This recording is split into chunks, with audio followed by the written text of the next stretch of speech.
सबसे बड़ी उपलब्धि तो ये रही कि अंतर्राष्ट्रीय ख्याति प्राप्त किया है माननीय प्रधानमंत्री जी ने।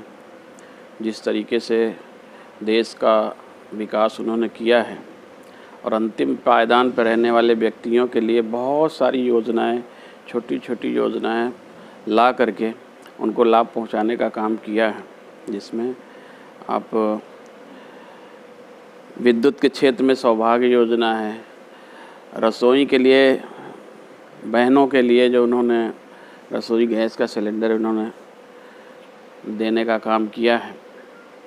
उसके बाद प्रधानमंत्री आवास योजना, प्रधानमंत्री सड़क योजना, तमाम सड़कों का जाल बिछा है इस कार्यकाल में। पिछले कार्यकाल से लेकर अभी 1 सालों में पूरे समय में पूरे हिंदुस्तान के अंदर सड़कों का जाल बिछ गया है। लेकिन विशेष रूप से हमारी सरकार का जो ध्यान आकर्षण रहा है वो गरीबों के प्रति रहा है, अंतिम पायदान पर रहने वाले। इसलिए अंत्योदय नाम से बहुत सारी योजनाएं शुरू की गई, जिसमें अभी पिछले 3 महीने से कोरोना संकट चल रहा है, उसमें भी सरकार ने बहुत सारे काम किए हैं गरीबों के लिए। जैसे कि उनके खाते में पैसे डालने का काम किया है, फ्री में सिलेंडर देने का काम किया है और फ्री में राशन देने का काम किया है। जहां महीने में 1 बार राशन मिलता था वहीं 2 बार 3 बार राशन देने का काम किया है सरकार ने। इस तरीके से किसानों के लिए विशेष रूप से उन्होंने किसान सम्मान निधि के रूप में 2-2 हज़ार रुपया किसानों के खातों में डालने का काम किया है। तो हमारी सरकार ने, हमारे प्रधानमंत्री आदरणीय मोदी जी ने विशेष रूप से गरीबों के लिए बहुत कुछ किया। हमारे उत्तर प्रदेश के यशस्वी मुख्यमंत्री आदरणीय योगी आदित्यनाथ जी ने घोषणा करी है कि प्रवासी जो कामगार हैं उनके लिए आयोग बनाया जाएगा और आयोग के माध्यम से विशेष रूप से उनकी समस्याओं का समाधान किया जाएगा। निश्चित रूप से इनके लिए जो है रोज़गार उपलब्ध कराने का काम किया जाएगा।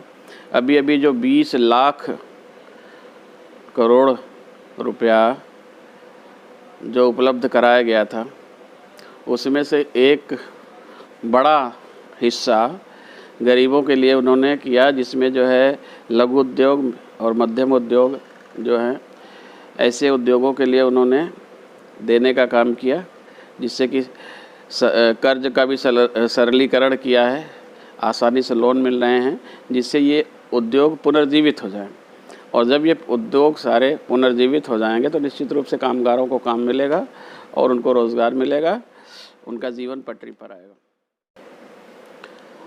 अपना दल की मुखिया बहन अनुप्रिया पटेल जी इसके प्रति गंभीर हैं और उन्होंने संगठन को मजबूती देने के लिए कोरोना संकट प्रारंभ होने से पहले ही सारे पदाधिकारियों की घोषणा कर दी और सब लोग संगठन के निर्माण में लगे हुए थे कि उस समय ये कोरोना आ गया।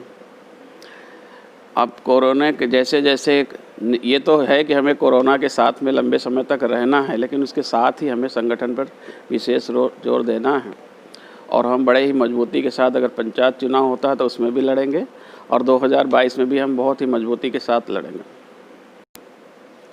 निश्चित रूप से हमारी मांग होगी ज़्यादा से ज़्यादा सीटों की और तैयारी तो हम 150 सीटों की कर रहे हैं। देखिए सच बताए तो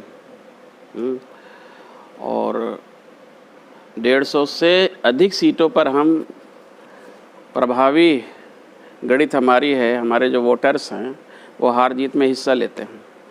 तो 150 सीटों पर हम बिल्कुल संगठन ज़मीनी स्तर पर तैयार कर रहे हैं, बूथ स्तर तक का तैयार कर रहे हैं, जिसमें से कुछ सीटें हमारी पश्चिम की हैं। पश्चिम में भी हम तैयारी कर रहे हैं और निश्चित रूप से जहां हमारा बूथ स्तर तक का संगठन तैयार हो जाएगा हम उस पर दावेदारी प्रस्तुत करेंगे और ज़्यादा से ज़्यादा सीटें लेने की कोशिश करेंगे। नहीं है दिखने की बात जो है पहले भी हुआ करता था ये, लेकिन जब से मैं प्रदेश अध्यक्ष हुआ हूँ हमने ये सोचा है, हमारा जो है पहले से भी संगठन का अनुभव रहा है हमें, तो हमने ये सोचा है कि अब हम विंग्स के अलग अलग मीटिंगें कराएंगे।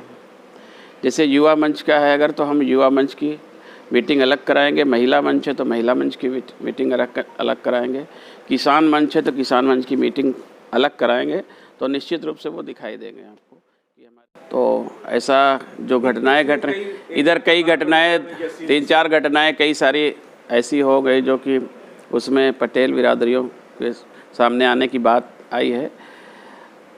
अदरवाइज़ पहले के समय में आप देखते थे, जब सपा बसपा की सरकार हुआ करती थी, उसके बावजूद दलितों पर अत्याचार होते थे, दलित पिछड़ों पर अत्याचार होते थे, उनके सामने मामले आते थे।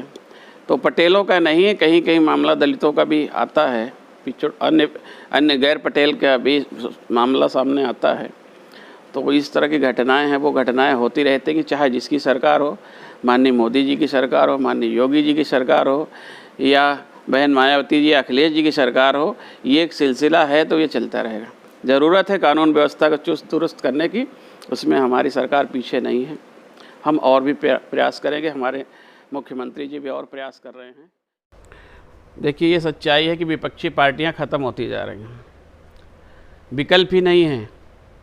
माननीय मोदी जी का विकल्प नहीं है, भारतीय जनता पार्टी अपना दल का जो गठबंधन है या एनडीए का जो गठबंधन है उसका विकल्प नहीं है। तो जब पार्टियां ख़त्म हो रही हैं तो अपने ज़िंदा रहने के लिए कुछ ना कुछ तो उनको करना है।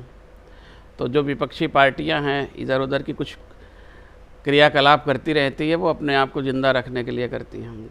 और ऐसा नहीं करेंगे तो पब्लिक उनको जानेगी नहीं, तो उनको करना भी ज़रूरी है। ये तो करते हैं, करते रहें, लेकिन जो सच्चाई है वो किसी से छिपती नहीं है।